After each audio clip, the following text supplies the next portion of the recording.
કલ્યાણમ નમો વજ્રાયાણમ નમો લોય સર્વસાહુ.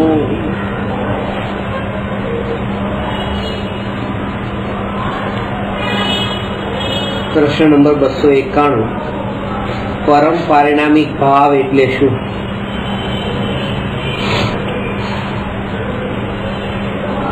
જીવના અસાધારણ ભાવને અહીંયા ભાવ કયા છે. અસાધારણ નો અર્થ એ છે કે જે જીવમાં જ હોય અને અન્ય દ્રવ્યમાં ન હોય. એટલે ભૂતગલ, ધર્માસ્તિકાય, અધર્માસ્તિકાય, આકાશ અને કાળ, આ 5 દ્રવ્યોમાં જે ભાવ નથી અને એકમાત્ર જીવ દ્રવ્યમાં છે, એ જીવનો અસાધારણ ભાવ છે. સાધારણ એટલે બધામાં હોય, અસાધારણ એટલે બધામાં ન હોય એવું. એ જે અસાધારણ ભાવ છે એ 5 પ્રકારના છે. એમાં પહેલો ભાવ ઔપશમિક ભાવ, બીજો ક્ષાયિક ભાવ, ત્રીજો ક્ષાયોપશમિક ભાવ, ચોથો ઔદયિક ભાવ અને પાંચમો પારિણામિક ભાવ. આ 5 ભાવ. ફરીથી બોલું છું.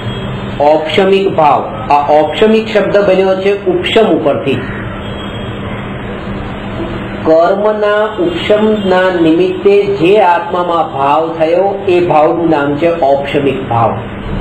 આ 2 વાત સમજવાની, આ 5 ભાવને સમજવા માટે. પાણીનો એક ગ્લાસ છે, એ ગ્લાસમાં 100 રજકણો પડેલા છે અને તળિયે પડેલા છે. તો એ તળિયે બિલકુલ દબાયેલા છે અને પાણી જે ચોખ્ખું છે. આવા 2 વસ્તુ. રજકણનું તળિયે દબાઈને રહેવું, આ પહેલી વાત. અને બીજી વાત, એના કારણે પાણી નિર્મળ થવું, આ બીજી વાત. તો એવી રીતે કર્મ આત્મામાં દબાઈને રહે એનું નામ તો છે કર્મનો ઉપશમ. અને એ કર્મનો ઉપશમ થાય એના કારણે આત્મામાં જેટલી પ્યોરિટી પ્રગટ થઈ એનું નામ છે ઔપશમિક ભાવ. એવી રીતે એ 100 રજકણોનું પાણીમાંથી બહાર નીકળી જવું, એ તો થયું ક્ષય. અને એ પાણી પ્યોર થયું એના રિઝલ્ટમાં. એવી રીતે બધા કર્મોનું આત્મામાંથી નીકળી જવું, એ સર્વક્ષય થયો. એટલે કર્મોનું આત્મામાંથી નીકળવું એનું નામ ક્ષય. અને એ ક્ષયના કારણે આત્મામાં જે નિર્મળતા પ્રગટ થઈ, જે નિર્મળ ભાવ પ્રગટ થયો, એનું નામ છે ક્ષાયિક ભાવ. ઉપશમ થી ઔપશમિક ભાવ, ક્ષયથી ક્ષાયિક ભાવ. કચરું દબાયું છે, 100 રજકણ દબાયા અને 100 રજકણ નીકળી ગયા. ત્રીજી વાત કે 50 રજકણ તો દબાયેલા છે, 50 રજકણ બહાર નીકળ્યા. અને જે પાણીની સ્થિતિ છે એમાં તો 50નું દબાઈ દેવું, 50નું બહાર નીકળવું. પાર્શિયલી એવી રીતે દબાયા હોય એટલે પાર્શિયલી ક્ષય થયા હોય, એટલે ક્ષય પણ હોય ને ઉપશમ પણ હોય. એનું નામ છે ક્ષયોપશમ. અને એ ક્ષયોપશમના નિમિત્તે જે પાણીની જે સ્થિતિ છે એ સમયની, એ બસ એ ક્ષયોપશમ ભાવ. આ સમજાવવા માટે છે, બાકી ભાવ તો આત્મામાં ઘટિત કરવાનો છે. એવી રીતે અમુક કર્મ આત્મામાં દબાયેલા છે અને અમુક કર્મ આત્મામાંથી નીકળ્યા, એવી જે કર્મોની સ્થિતિ એનું નામ તો છે ક્ષયોપશમ. અને એના કારણે આત્માની જે સ્થિતિ છે એનું નામ છે ક્ષયોપશમ ભાવ. 100 રજકણ પાણીમાં બિલકુલ ઉપર મળેલા છે, બિલકુલ મિક્સ થયેલા છે અને પાણી ગંદુ છે. તો જે રજકણોની જે સ્થિતિ છે એનું નામ છે ઉદય, અને પાણીની જે સ્થિતિ છે એ ઔદયિક ભાવ એમ લેવાનું.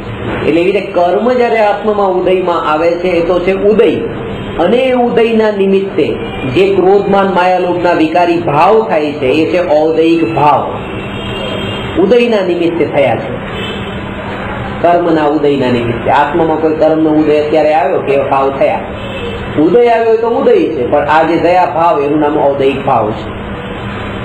અને જેને રજકણો દબાઈ એની સાથે પણ સંબંધ નથી, રજકણો બહાર નીકળી જાય બધા એની સાથે સંબંધ નથી, રજકણો અંદર દબાઈ દઈને અમુક બહાર નીકળી જાય એ ક્ષયોક્ષમ, એની સાથે સંબંધ નથી. અને જેને રજકણો બિલકુલ હળીમળીને રહે એની સાથે સંબંધ નથી. એવો જે પાણીનો શીતળ સ્વભાવ, જેને ચારેય સાથે સંબંધ નથી, એનો મૂળ સ્વભાવ છે એ પારિણામિક સ્વભાવ. એવી રીતે જે આત્માનો જે મૂળ સ્વભાવ કે જેને કર્મના ઉપશમ સાથે, કર્મના ક્ષય સાથે, કર્મના ક્ષયોક્ષમ સાથે કે કર્મના ઉદય સાથે કોઈ સંબંધ નથી, એવો જે આત્માનો મૂળ સ્વભાવ, એ સ્વભાવનું નામ છે પારિણામિક ભાવ. સમજાણી વાત? અત્યારે તો હું તમને આનો વિસ્તાર નહીં બતાવું, જયારે આગળ કઈ પ્રકરણ આવશે ત્યારે કહીશ. પણ આ પાંચેય ભાવ જે બતાવ્યા એનો ક્રમ આડો અવળો ન થવો જોઈએ એનું ખાસ ધ્યાન રાખવું. કારણ કે જેને ક્રમ આડો અવળો કર્યો એને બહુ મોટી ભૂલ કરી. શું કરી એ સમજે.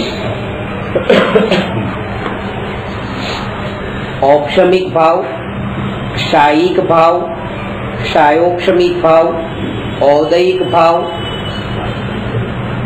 અને પારિણામિક ભાવ. વિશ્વમાં સૌથી ઓછી ક્વોન્ટિટી વાળા, સૌથી ઓછી સંખ્યા વાળા જીવ ઔક્ષમિક ભાવ વાળા છે. એનાથી વધારે સંખ્યા વાળા જીવ ક્ષાયિક ભાવ વાળા છે. એનાથી વધારે સંખ્યા વાળા જીવ ક્ષાયોક્ષમિક ભાવ વાળા છે. એનાથી વધારે સંખ્યા વાળા જીવ ઔદયિક ભાવ વાળા છે. એનાથી વધારે સંખ્યા વાળા જીવ પારિણામિક ભાવ વાળા છે. એ કેવી રીતે એ સમજો. એ પાછું પહેલી વાત ઔક્ષમિક ભાવ, જેને ઔક્ષમિક સમ્યક દર્શન પ્રગટ થયું છે એને જ ઔક્ષમિક ભાવ હોય છે. કારણ કે એને જ કર્મનો ઉપશમ હોય છે. મોહનીય કર્મનો ઉપશમ. જ્ઞાનાવરણી, દર્શનાવરણી અને અંતરાયમાં તો ઉપશમ થતો નથી. મોહનીય કર્મનો ઉપશમ થાય છે. અને મોહનો ઉપશમ તો ઔક્ષમિક સમ્યક દ્રષ્ટિને હોય છે. તો જે ઔક્ષમિક સમ્યક દ્રષ્ટિ છે એ ઔક્ષમિક સમ્યક દ્રષ્ટિ, જેને ઔક્ષમિક ભાવ પ્રગટ થયો એ જીવની સંખ્યા બહુ ઓછી છે. એટલે ચોથા ગુણસ્થાન થી લઈને 11મા ગુણસ્થાન વાળા જીવ અને અમુક કાળ માટે બેઠા દિવસે પડી પણ જાય. ઔક્ષમિક સમ્યક દર્શનનો કાળ તો બહુ અંતર્મુહૂર્ત છે.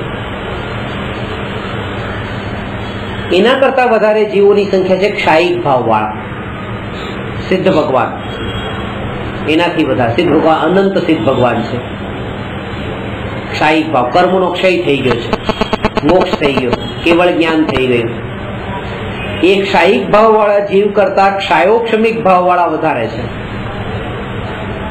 કારણ કે જે જીવ સંસારમાં છે જેને કેવળ જ્ઞાન નથી થયું એ બધાને ક્ષાયોક્ષમિક ભાવ છે. જ્ઞાનાવરણી કર્મનો ક્ષયોક્ષમ છે કે નહીં? તો જેટલા સિદ્ધ થયા છે એનાથી પણ અનંત ગુણા જીવ સંસારમાં છે, અજ્ઞાની છે. કેવળ જ્ઞાની કરતા અજ્ઞાની અનંત ગણા છે. એટલે ક્ષાયિક ભાવ વાળા કરતા ક્ષાયોક્ષમિક ભાવ વાળા જીવ વધારે છે. અને ક્ષાયોક્ષમિક ભાવ, ક્ષયોક્ષમ પણ કેટલા ગુણસ્થાન સુધી? 1 થી 12 સુધી. 13મા ગુણસ્થાનમાં તો કેવળ જ્ઞાન થઈ જાય. 13મા ગુણસ્થાનમાં કેવળ જ્ઞાન થઈ જાય. પણ 13મા ગુણસ્થાનમાં પણ હજી અઘાતીનો ઉદય તો છે ને. તો 1 થી 14 ગુણસ્થાનમાં ઉદય છે. એટલે ક્ષાયોક્ષમિક ભાવ તો 1 થી 12 ગુણસ્થાનમાં છે, પણ ઔદયિક ભાવ 1 થી 14 ગુણસ્થાનમાં ઘટિત થાય છે. 14મા ગુણસ્થાન સુધી પણ છેલ્લા સમય સુધી ઔદયિક ભાવ છે. કારણ કે કર્મનો ઉદય છે. સમજાણું? એટલે બધા સંસારી જીવ આવી જશે એમાં, ઔદયિક ભાવમાં. ક્ષાયોક્ષમિક ભાવમાં બધા સંસારી નતા આવતા, કારણ કે કેવળી ભગવાન પણ, અરિયન ભગવાન સંસારીમાં આવે, પણ એક ક્ષાયોક્ષમિક ભાવમાં ન આવે. હજી શરીર છે ને એટલે સંસાર છે. અને જેને આ 14મું ગુણસ્થાન પણ સિદ્ધ ભગવાન, એ કોઈ ભેદ નથી. અને બધામાં જે એક સમાન રૂપે જે ભાવ છે પારિણામિક ભાવ છે. એ જીવનો જ્ઞાન સ્વભાવ છે. એ પારિણામિક ભાવ 3 ભેદ વાળો છે. આમ તો આ ઔક્ષમિક ભાવ વગેરે આ પાંચેય ભાવના પ્રભેદ આ તો 5 તો ભાવના ભેદ થયા, પણ 5 ભેદના પ્રભેદ 53 ભેદ છે, 53 પ્રભેદ.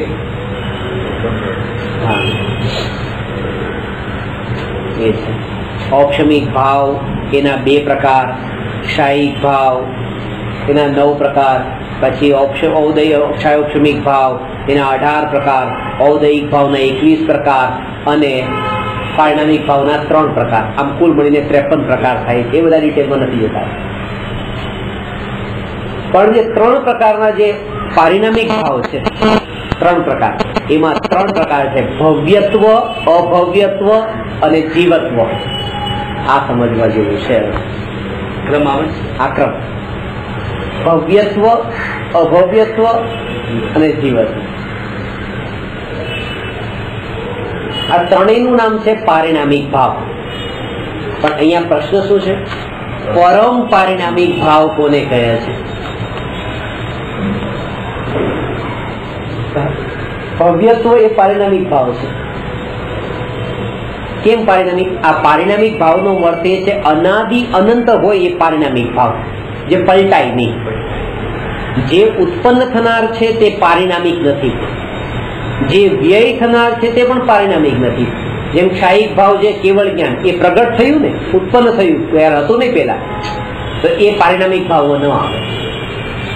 કર્મનો ઉદય હતો પણ એ નષ્ટ થઈ ગયો, એ પણ પારિણામિક ભાવમાં ન આવે. ક્ષયોક્ષમ જે છે એ અનાદિકાળથી હતો જ્ઞાનાવરણીનો, પણ એ નષ્ટ થઈ જાય છે, 13મા ગુણસ્થાન પછી નથી, એટલે એ પારિણામિક ભાવમાં ન આવે. ઔક્ષમિક ને તો ઉત્પન્ન પણ થાય છે, પછી વ્યય પણ થઈ જાય છે, સમ્યક દર્શન, એટલે એ પારિણામિક ભાવમાં ન આવે. જ્ઞાન સ્વભાવ જે આત્માનો છે, જે નિત્યતાના બળ પર પારિણામિક ભાવ લીધું છે, ઇટર્નલ, તે પારિણામિક ભાવ છે. હવે ભવ્યત્વ પણ, અભવ્યત્વ, ભવ્યત્વ, અભવ્યત્વ અને જીવત્વ આ પારિણામિક ભાવ છે, કારણ કે ત્રિકાળ ટકનાર છે, ત્રિકાળ ટકનાર છે. જે જીવ ભવ્યત્વ નામનો પારિણામિક ભાવ એટલે શું? કે જેમાં સમ્યક દર્શન જ્ઞાન ચારિત્ર પ્રગટ કરવાની શક્તિ અંદરમાં જે છે એ ભવ્યત્વ, એનો પારિણામિક ભાવ છે. અને જેનામાં સમ્યક દર્શન જ્ઞાન ચારિત્ર પ્રગટ કરવાની પાત્રતા જ નથી, શક્તિ નથી, એ અભવ્ય. સમજાણી વાત? ભવ્ય ક્યારેય પણ અભવ્ય નહીં બને અને અભવ્ય ક્યારેય ભવ્ય નહીં બને, આ નિયમ છે.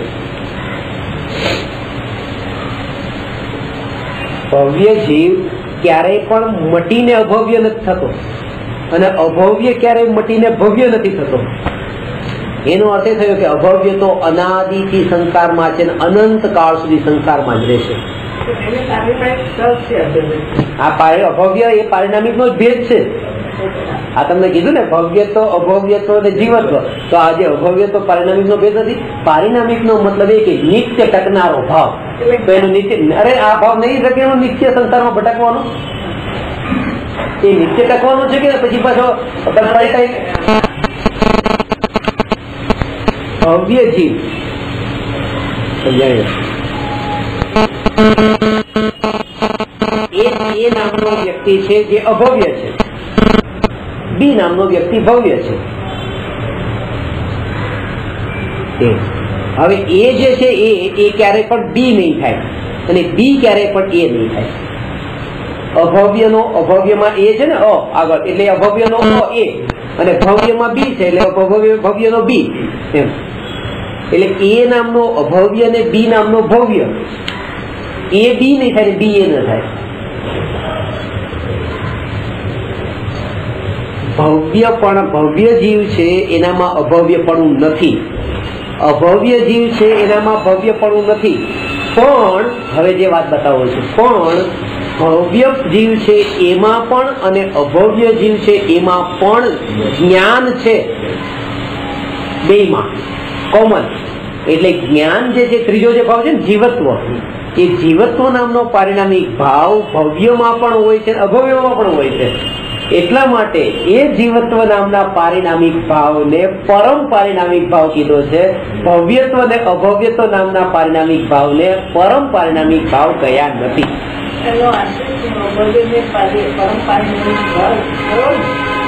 હે છે ને? હા છે, પરંપરા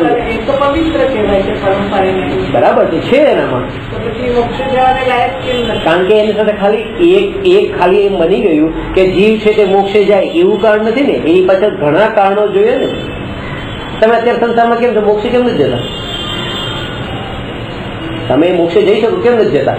એમાં કારણો એક કારણ નથી ને કે ભાઈ હું જીવ છું તો મોક્ષે જતો રહો. એ જીવ છે એનામાં જ્ઞાન છે, પણ સાથે પાછો ભવ્યત્વ નામનો ગુણ પણ હોવો જોઈએ, એ એનામાં નથી. બધું એક સાથે હોવું જોઈએ ને. અભવ્યના જીવને દેશમાં શા માટે?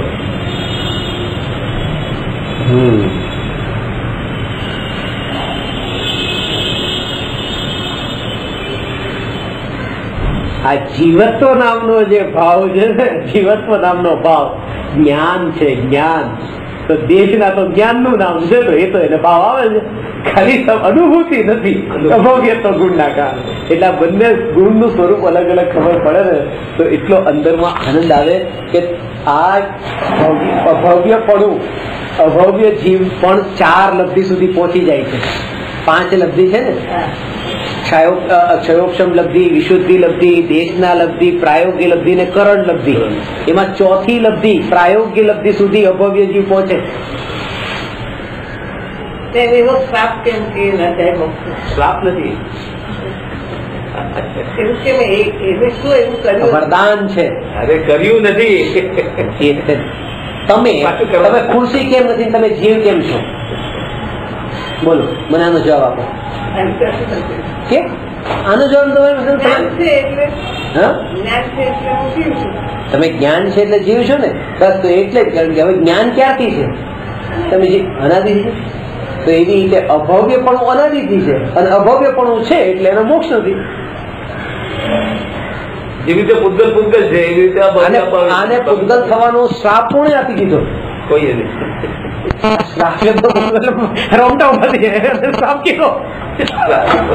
વસ્તુનું સ્વરૂપ છે જ્ઞાનીને, એમાં આનંદ આવે. શ્રાપ નથી, પણ અભવ્યત્વ નામનો ગુણ પણ છે ને પાછો. એ ગુણ છે, અવગુણ નથી. તો ગુણ છે, ગુણ કીધો, વિભાવ નથી. વિભાવ નથી, અને એને પારિણામિક ભાવમાં રાખ્યો છે પાછો. અભવ્યત્વ નામનો પારિણામિક ભાવ. તમે પાછી એ વાત, નિત્યપણાનો જે ભાવ, આમાં સ્પર્શ ગંધ પણ નિત્ય રહેશે કે નહીં? નિત્ય રહેશે કે નહીં? તો નિત્ય રહેવા વાળો ભાવ આમાં સ્પર્શ રસ ગંધવણ નો છે, તો પછી આનો મોક્ષ કેમ નથી? જ્ઞાન નથી. જ્ઞાન એકલું જ્ઞાન, એવા જ્ઞાન તો તમારામાં છે, તમારો મોક્ષ કેમ નથી? નિગુજ્જાને જ્ઞાન છે કે નહીં? એને મોક્ષ કેમ નથી થતો? હું એ વાત તમને બતાવું છું કે એકલા જ્ઞાનથી તમે મોક્ષ નહીં માનો. જ્ઞાન અને ભવ્યત્વ આ 2 ગુણ સાથે હોય એનો મોક્ષ છે, અને એનો મોક્ષ છે એટલે મોક્ષે જઈ શકે છે. હા, અને પેલો તો પુરુષાર્થ કરવાને સમર્થ નથી એવું એનામાં ગુણ છે. એનામાં પુરુષાર્થ ન થઈ શકે. એ સાચી નરકે પણ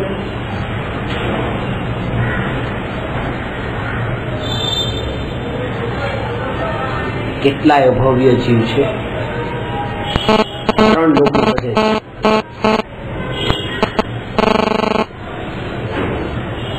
બધે છે.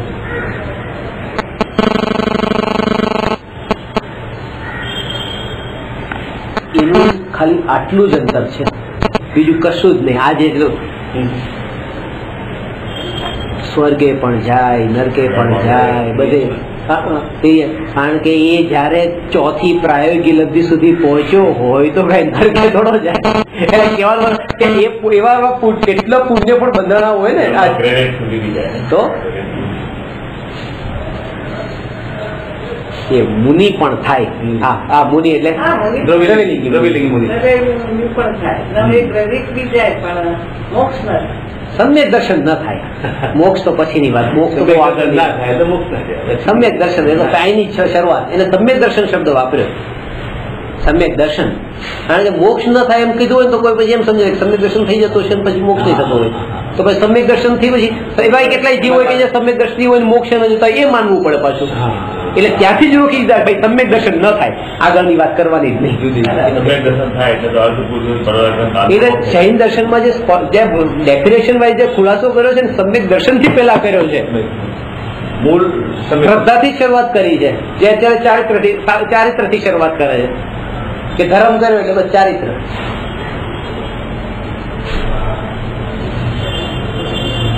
જેમ ડીપલી જતા સમ્યક દર્શન નું મહત્વ ખબર પડે. જેમ જેમ ડીપમાં ઉતરો એમાં કેપેબિલિટી છે પણ એની માન્યતા નથી. જ્ઞાન તો છે પણ એમાં માન્યતા નથી. એ માનતો નથી. એને માનતો નથી. શ્રદ્ધાની કમી શ્રદ્ધાની કમી છે.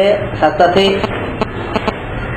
એનો સ્વભાવ જ એવો છે કે એવા જે અતિન્દ્રિય આત્માનું જે અતિન્દ્રિય સ્વરૂપ છે ઇન્દ્રિયાતીત એ સ્વરૂપ ઉપર એની દ્રષ્ટિ જ ન જાય. એટલે કે પેલા એને જો 5 ઇન્દ્રિયને મન પણ છે, કશાય ભાવો પાતળા પણ પડ્યા, ગુરુનો ઉપદેશ પણ સાંભળ્યો, એને જીવનમાં અપનાવવા માટેનો અભ્યાસ પણ કર્યો, પ્રેક્ટિસ પણ કરી, પ્રયાસ પણ કર્યો, પણ હવેની જે એની સ્થિતિ આવી કે હવે સાક્ષાત જે જ્ઞાયકની અનુભૂતિ એ એને નથી થતી, ત્યાં સંતોષાઈ જાય છે. આ સંતોષાઈ જાય છે એ જીવો માટે બતાવ્યું, ભવ્ય જીવો માટે કે તમે જે સંતોષાયા છો અભવ્ય પણ આ જ કામ તો કરી ચૂક્યો છે કેટલી વાર. એટલે આમાં કઈ નવું કઈ નથી કર્યું.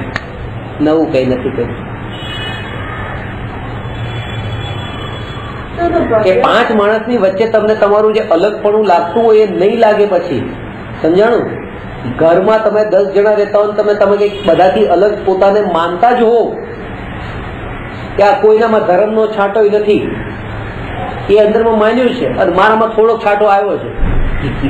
પણ જયારે તમે આ વાતને સમજો કે આ જે સ્થિતિમાં શું અભવ્ય પણ આટલે સુધી પહોંચી જાય છે, આ તો બધા તો અભવ્ય છે જે ઘરમાં એમ સમજીને 90 ગ્રેવિટી નિગો સુધી તો બધાએ યાત્રા કરી છે.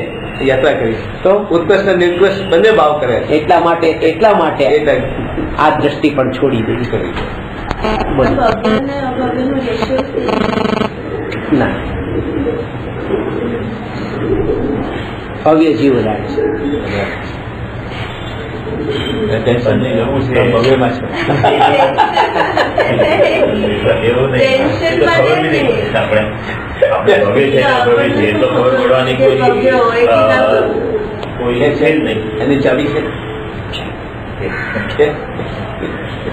એ વાત જે સાંભળતા હોય છે ને એ વાત સાંભળે એના ઉપરથી ગુરુને તો ખબર પડી જાય છે.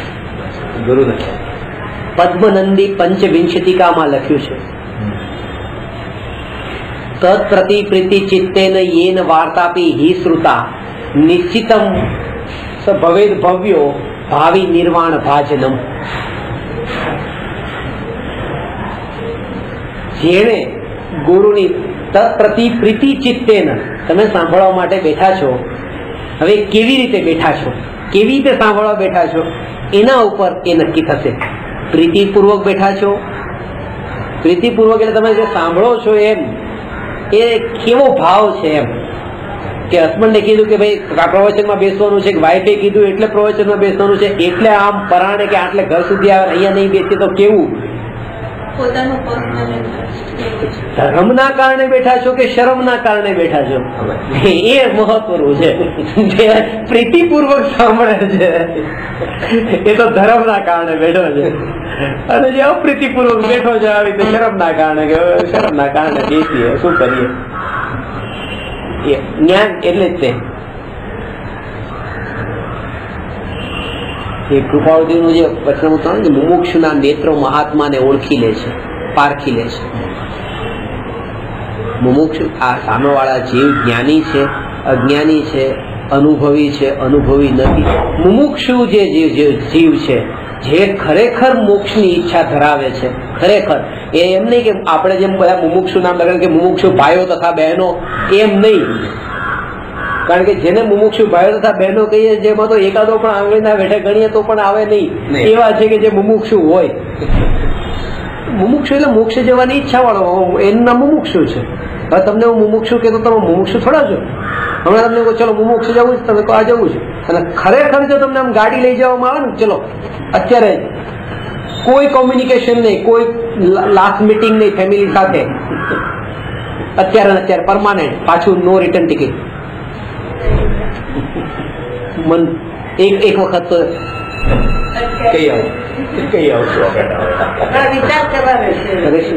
નેક્સ્ટ ટાઈમ આવ્યું સેકન્ડ રાઉન્ડમાં આવે, બીજા લઈ જાઓ.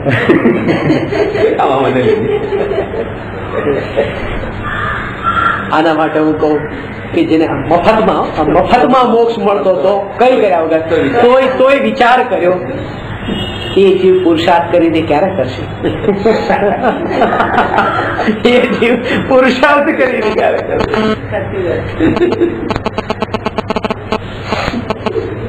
અને ખરેખર તો એવું જ છે કે જે મફતમાં મળતો હોય ત્યારે પણ નથી લેતા, એને તો મળતો જ નથી.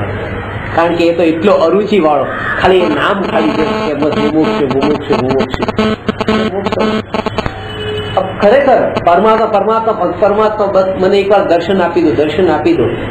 એ દર્શન આપી દો એવો જે ભાવ છે ને અંદરમાં, એ ભાવ ખરેખર એટલા માટે ખરેખર ભાવ છે. કારણ કે પરમાત્મા દર્શન નથી આપવાના એ ભરોસો છે, એટલે જ આ ભાવ છે. નહીં તો આ ભાવ પણ જતો રહે ન રહે. આમાં પણ ઊંડો પરમાત્મા એકવાર પધારો. આ ભાવ છે ને, એ ભાવ એટલા માટે કે નથી જ પધારવાના. જો એકવાર પધારી જાય ને ઘરમાં, એક બેડરૂમ ખાલી કરવો પડે પરમાત્મા માટે, તો કે નહીં હવે નહીં પધારો, બહાર જ રહ્યું, મંદિરમાં રહો, જરૂર નથી. આ ખરેખર આપણે પોતે વિચાર કરીએ ને, એકવાર પ્રેક્ટિકલમાં મહાવીર ભગવાન આવે અને આપણા ઘર માટે એક રૂમ જો એમના માટે આપવો પડે, શું એ પરમાત્મા જોઈએ છે પછી આપણે ક્યાં જોવાનું?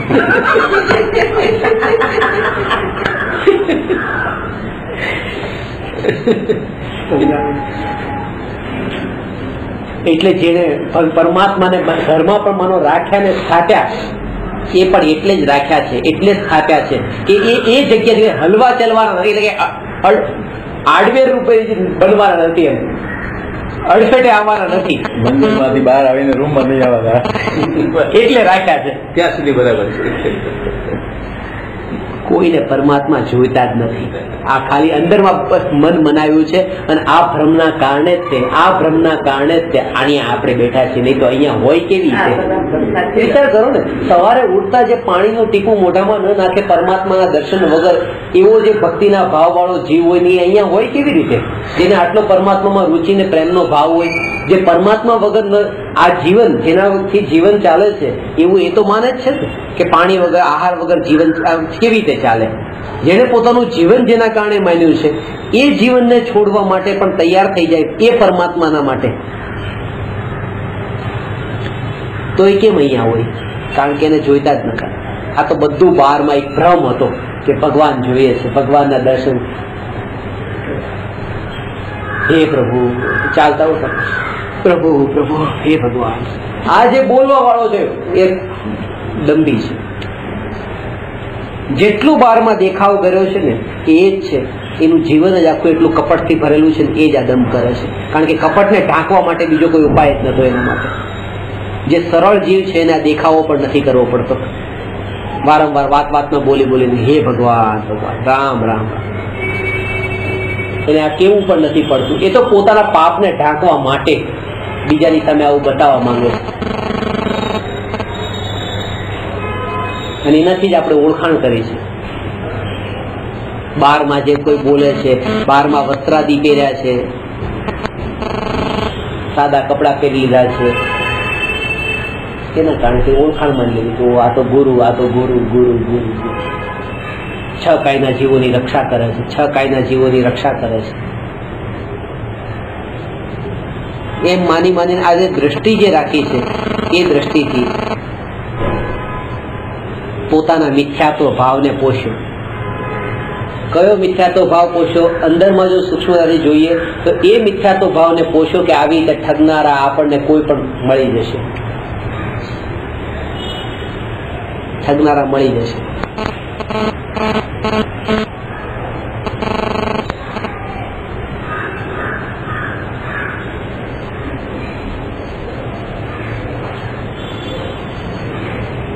કારણ કે એને ઠગાવવું છે બહારનું રૂપ જોઈને.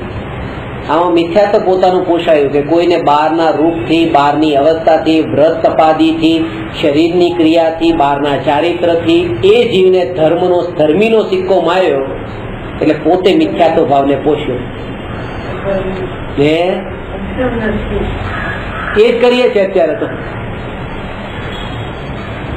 એ જ કરીએ છીએ. દ્રષ્ટિ જ ન ગઈ, આત્મા ઉપરની દ્રષ્ટિ જ ન ગઈ. એટલે મેં તમે કીધું કે ત્યાં માનો રેસ્ટોરન્ટમાં જમવા માટે 5 જણા ગયા, 5 જણા પાકીટ કાઢે છે કે લાવો હું પૈસા આપી દઉં જમ્યા પછી. એ 5 જણા જે પાકીટ કાઢે તો 5ના ભાવમાં તો ફરક છે ને. એક પાકીટ કાઢે છે એટલા માટે કારણ કે ખાલી એમાં દેખાવો કરવો છે, હું આપી દઉં અને એક કે છે મારે આપવા છે, મોટાઈ દેખાય બધામાં કે જો મેં આપ્યા. અને કોઈ તો હાથ પણ ન નાખે, નામ બેઠું હોય ખાલી. અને કોઈને ભાવ એવો હોય કે ઠીક છે હવે આજે હું આપી દઉં, એમાં શું થઈ ગયું. એટલે કોઈ માન કશાયનો પણ ભાવ ન હોય, દેખાવો કરવાનો પણ ભાવ ન હોય. કહેવાનો અર્થ છે કે ક્રિયા તો બધા કરે છે કે ઉભા ઉભા આપવું, પણ એમાં ભાવ કયો છે એ ભાવને કોઈ જોતું, ભાવની ખબર જ નથી પડતી.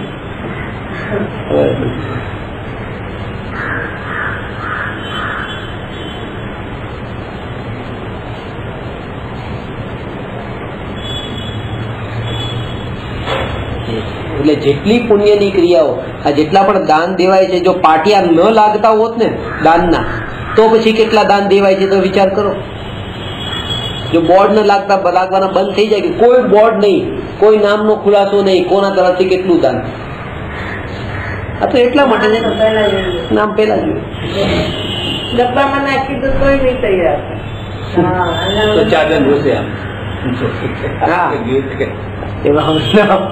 નાખતા પેલા કોણ કોણ જુએ છે?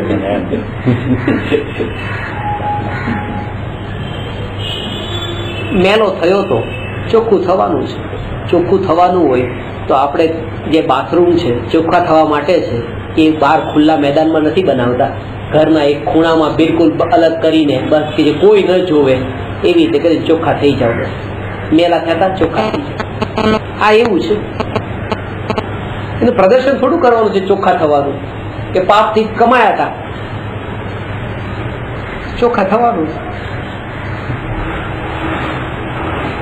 ખુલ્લે આમ બતાવો બરાબર સાફ સાબુનથી સાફ કરો. અને એમાં તર્ક આપ્યા પછી કે ભાઈ એટલા માટે નામ લખાવીએ કે અમારા દીકરાને કાલે એમ થાય કે પપ્પા જો આટલા ધર્મી હતા તો આપણે કંઈક થોડું કરીએ, એમ કરીને કે લાવ આપણે થોડુંક કરીએ, એમણે આટલું કર્યું છે એમ કરીને. આ બીજું કશું જ નથી. વંશ પરંપરાથી અનંતાનુબંધી કશાય જ છે કે આમ નહીં પૂછ્યું તો આ રીતે કરીને પણ એ પોષી લીધું. કોઈ આમ કે બીજાને ભાવ ન થાય, બીજાને ભાવ થાય, બીજાને પણ ભાવ થાય.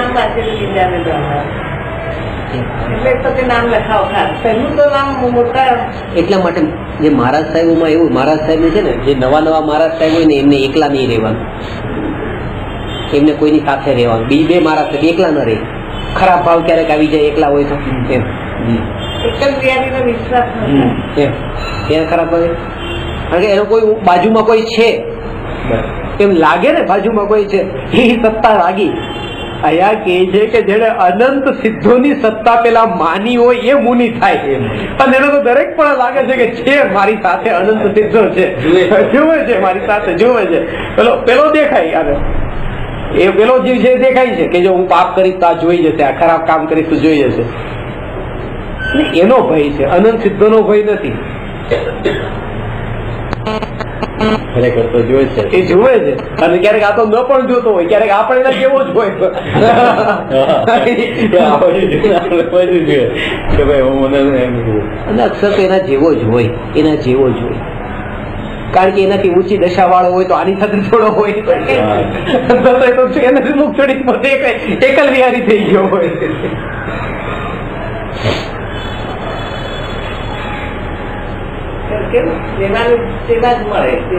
તમે બધા જ ભવ્ય છો, ભવ્ય છો.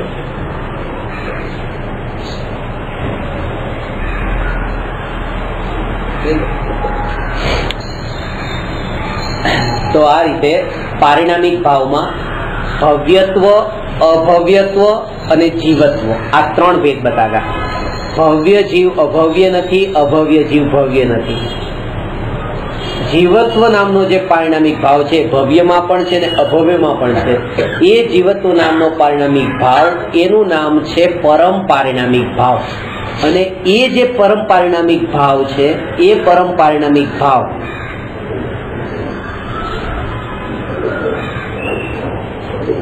એ જેની પાસે છે પદ્મપ્રભ મલધારી દેવે પદ્મનંદી લખ્યું છે નિયમસારની ટીકામાં કે જેની પાસે પંચમ એવો પારિણામિક ભાવ મતલબ કે પંચમ ગતિના જીવને પંચમ પારિણામિક ભાવ હોવાથી પંચમ ગતિની અને પંચમ એવા કેવળ જ્ઞાનની ચિંતા કરવાની જરૂર નથી. ભલે પંચમ કાળ હોય